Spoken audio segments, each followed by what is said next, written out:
The median house, according to the US Census Bureau, is $403,000 currently and hit its peak in 2022 of $442,000. To think just 6 years ago in 2020, we were looking at around $325,000 as the median sale price. That's about a 24% increase in 6 years, which is amazing for people that already own a home, but what about those that don't? The median salary is currently $62,000 per year for a single American. Taking those two numbers into consideration, what salary do you think a person or household would need to afford a median house? When considering the 28-36 rule, where housing should not exceed 28% of gross income and total debts should not exceed 36%, you would need a minimum of $98,600 gross to qualify.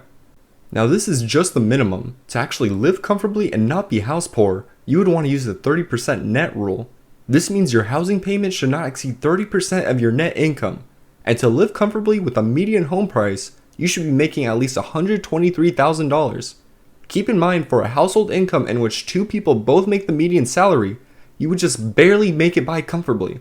But who actually has $80,000 cash to make a 20% down payment to make this possible, unless you still live with your parents or are paying very cheaply for rent? You would need to save for multiple years to make this possible.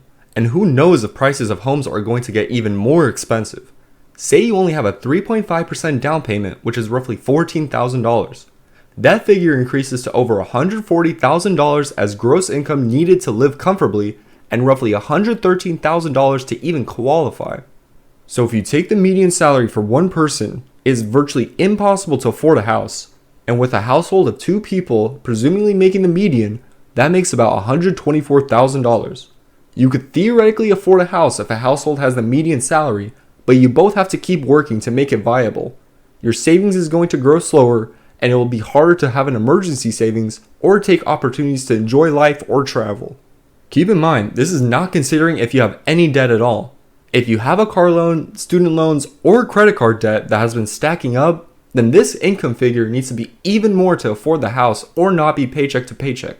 Which Americans have a median debt of $18,700, so it would be highly likely that the median American will be carrying some sort of debt, making their opportunity for buying a house even more out of reach. I'm also using median over average for these figures as it tends to represent actual pricing over the skewed outliers with averages. Unless housing prices drop or keep the same value for years to come, buying a house for the average person working a normal job is honestly kind of impossible. Especially if you live in a more expensive area like California, for example, you could pretty much only purchase a bare bones house that needs a lot of work to be done to it. The American dream is looking more like an actual dream every passing day, and why is this the case? What has caused this?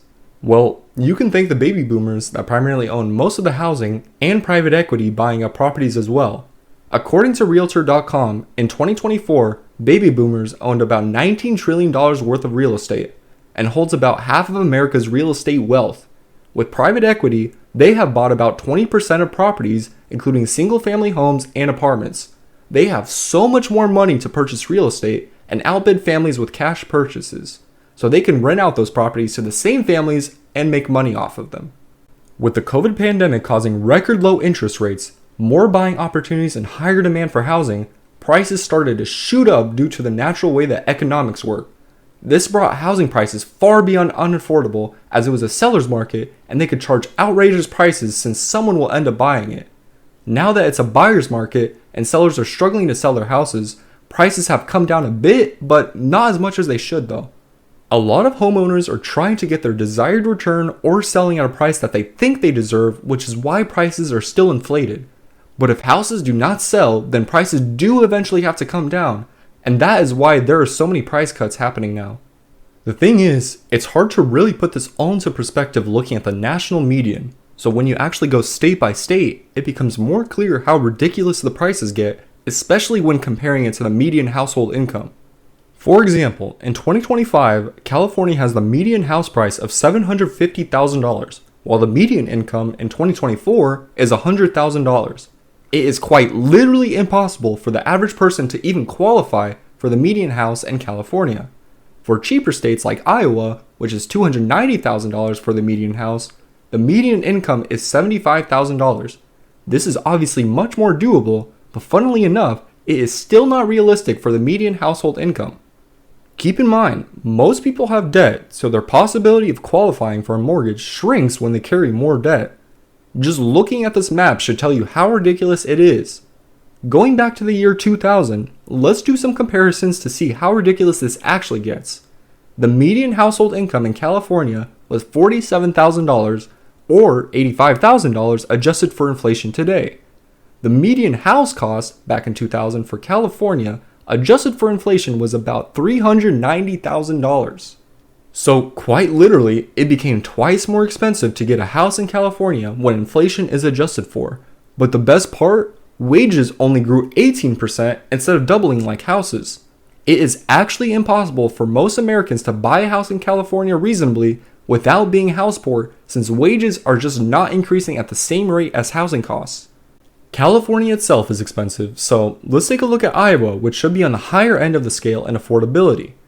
Iowa's median household income in 2000 was $41,000 or $74,700 adjusted for inflation today. Not only have the wages borderline not really changed that significantly, but housing was about half the cost of what it is now. Adjusted for inflation, the median house cost was $152,000 compared to $290,000 today. Granted, this is much more affordable, but it's still nowhere near as affordable or allows the level of comfortable spending as back then. So with this taken into account, who is actually buying houses today? The median age of first-time home purchases is now roughly 35 to 40-year-olds. For repeat buyers, it is 62-year-olds. Who has the most wealth and who is able to save up money for longer to actually afford this? That's right, boomers, Gen X, and now older millennials. Younger generations have a much harder chance at affording a house and are much more discouraged, and it's really no surprise why when looking at these numbers. The crazy thing is, for more expensive states like California and Hawaii, that age is even more. The median home buyer age is 47, which really puts into perspective how unaffordable it is and how much longer you are required to save. More and more, house ownership feels more out of reach, and you will have to rent for half your life or get a substantial increase in income just to have a chance. You have to be way above the median household income to live comfortably, which means you quite literally need to be making more than a majority of Americans to afford a basic home, which is not what it used to be. You will never realistically own a house, or at least the house that you want, and will have to make do with that. Unless there are some major changes or prices fall significantly, then housing and life will just continue to get more unaffordable as time goes on. I'm not trying to be a doomer, but it's just the sad reality of how things are right now. Please let me know if you like this type of content and consider leaving a like and subscribing. Thanks for watching.